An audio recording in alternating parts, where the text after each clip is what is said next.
Olha, de tédio a gente não morre mesmo. A manhã de hoje é um bom exemplo de que a política brasileira está bem longe de nos proporcionar algum tipo de marasmo. Mas nem dá para dizer que as ações da Polícia Federal na manhã desta quinta, 8 de fevereiro de 2024, foram uma surpresa. É mais um capítulo desse enredo que pode levar Jair Messias Bolsonaro para a cadeia. Se você não é bolsonarista, não comprou a tese de que o Bolsonaro é um coitado perseguido pelo STF, pela mídia, pela esquerda, talvez você tenha se perguntado por que o Bolsonaro ainda não está preso. Foram inúmeros os episódios em que o ex-presidente e todo o seu entorno, todas aquelas pessoas, deram motivos para que isso acontecesse.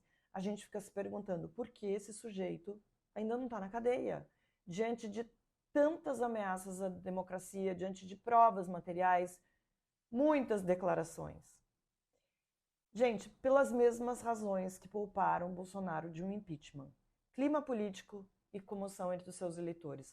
Para vocês terem uma ideia, foram protocolados 158 pedidos de impeachment contra o ex-presidente durante o seu mandato. Só na gestão do Rodrigo Maia, na presidência da Câmara dos Deputados, foram quase 70. Rodrigo Maia sabia que não tinha força política dentro da Câmara e, claro, havia um temor de que o país entrasse em ebulição com mais um presidente empichado, um presidente que tinha a popularidade que Bolsonaro tinha, diferentemente da ex-presidente Dilma. Não era à toa, basta ver o que os seguidores foram capazes de fazer depois da eleição.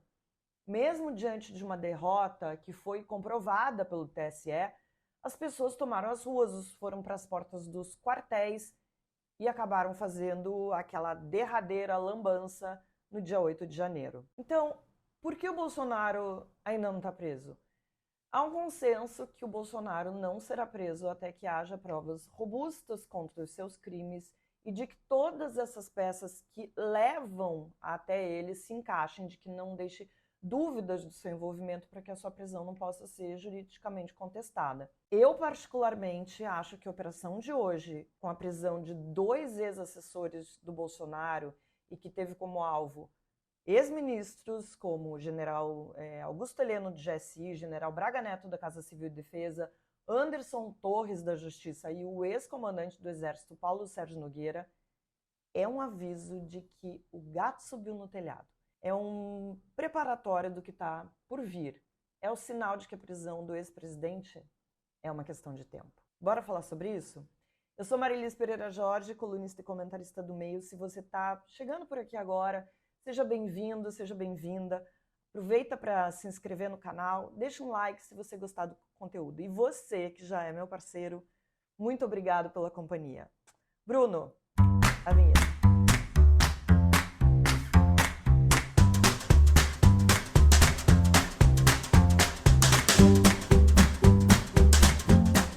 Lembrar algumas vezes em que o Bolsonaro foi golpista. Vamos lá. Ataques às urnas e ao TSE, ataques a ministros do STF, o que não faltava, elogios à ditadura, e isso desde a época que ele era deputado. Na presidência, ele não só deu declarações antidemocráticas, como ele participou de manifestações que pediam intervenção militar. Vocês se lembram na época da pandemia? E o 7 de setembro? 7 de setembro é o inferno. Em 2021, ele discursou para apoiadores, fez ameaças ao STF e disse que só sairia morto da presidência. No ano seguinte, teve mais.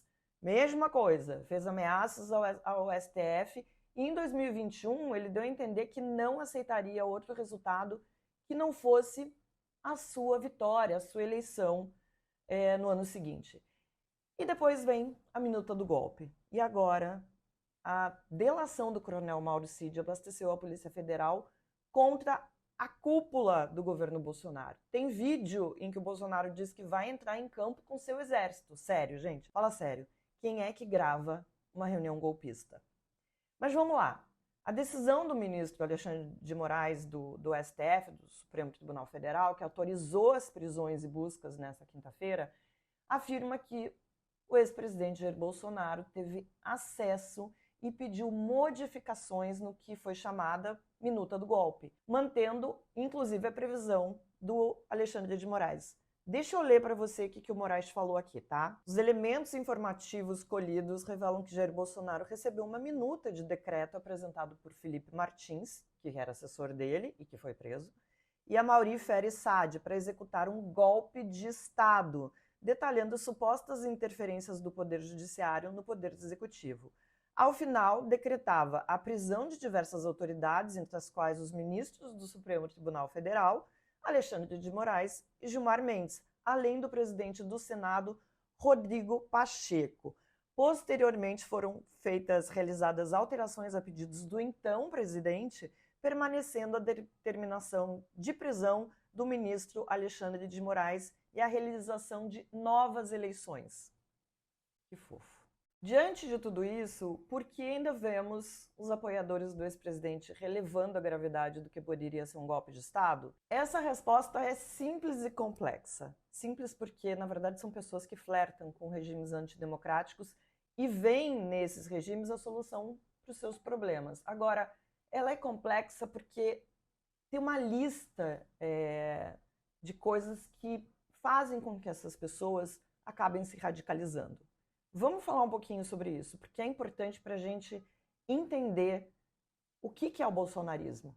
Essas razões podem variar de acordo com o contexto histórico, econômico, político de cada país ou região. E vale a pena falar um pouquinho sobre cada uma delas, tá? Então vamos lá. Por exemplo, isso acho que já foi falado muito, sobre o descontentamento com a democracia do jeito que ela é. Quando as pessoas estão desiludidas com o sistema democrático atual por causa de corrupção, ineficiência governamental, desigualdade social, entre outros problemas. E podem acabar se voltando para alternativas que parecem oferecer uma solução rápida ou uma mudança radical. Exatamente o que o Bolsonaro oferece desde o primeiro dia que ele se candidatou à presidência. Uma outra coisa que é muito comum, um líder carismático. Eles têm essa habilidade carismática para cativar seguidores e se apresentar como líderes fortes capazes de resolver problemas complexos.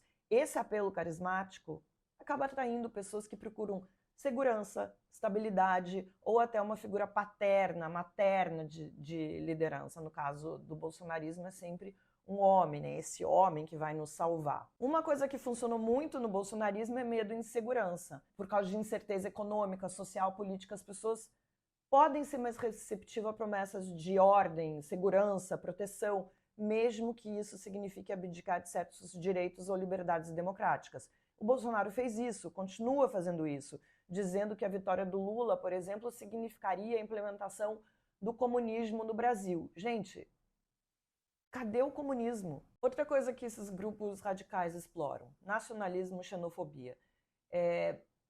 Exploram esses sentimentos para consolidar o poder, promove essa narrativa de nós contra eles e sempre buscam bodes expiatórios para os problemas internos que a gente tem. Outra coisa, propaganda e controle de mídia. Bolsonaro bem que tentou calar jornalistas, atacou jornalistas, queria controlar a mídia, propagando aí as narrativas que favorecem o governo, suprimindo informações, perspectivas divergentes. A gente viu ele tentar usar, e eles fazem isso muito bem por meio das redes sociais. Tem a sua narrativa própria, usando, por exemplo, o Telegram de uma forma muito consistente para que a sua própria narrativa seja aquela e não necessariamente a verdadeira. Outra coisa que foi explorada pelo bolsonarismo, esse cansaço das pessoas com a instabilidade política. As pessoas podem se cansar dessas disputas partidárias, impasses legislativos, mudanças frequentes de liderança e podem ficar mais dispostas a aceitar uma solução que prometa estabilidade, mesmo que isso signifique sacrificar a sua própria liberdade. Resumindo, as pessoas acabam flertando com regimes antidemocráticos por essa variedade de motivos que são complexos e que muitas vezes refletem preocupações que são legítimas, mas também podem ser influenciados pela manipulação, propaganda, emoções de curto prazo. Por isso, é fundamental para a saúde da sociedade, da democracia, que essas questões sejam abordadas de uma forma construtiva, que os princípios democráticos fundamentais sejam protegidos e fortalecidos. Quando isso não acontece, a gente vê tanta gente ainda apoiando o ex-presidente. Por isso que é fundamental que a justiça não dê um passo maior do que a perna, que se cerque de todos os cuidados, para que... Por isso o Bolsonaro não foi preso, porque eu acho que é isso que está sendo feito. E eu vou falar, eu tinha dúvidas de verdade que o Bolsonaro seria preso. Talvez por uma descrença nas instituições. A gente vê tanta impunidade por aí, a gente vê tanta bandalheira no Congresso. Esses últimos 4 anos que a gente viu esse governo flertando com o golpe, não só flertando, planejando um golpe. E isso parece que está muito claro agora que essas informações estão vindo à tona. Eu não acreditava que ele seria preso, mas depois de hoje eu mudei de ideia. E eu acho que é uma questão de tempo.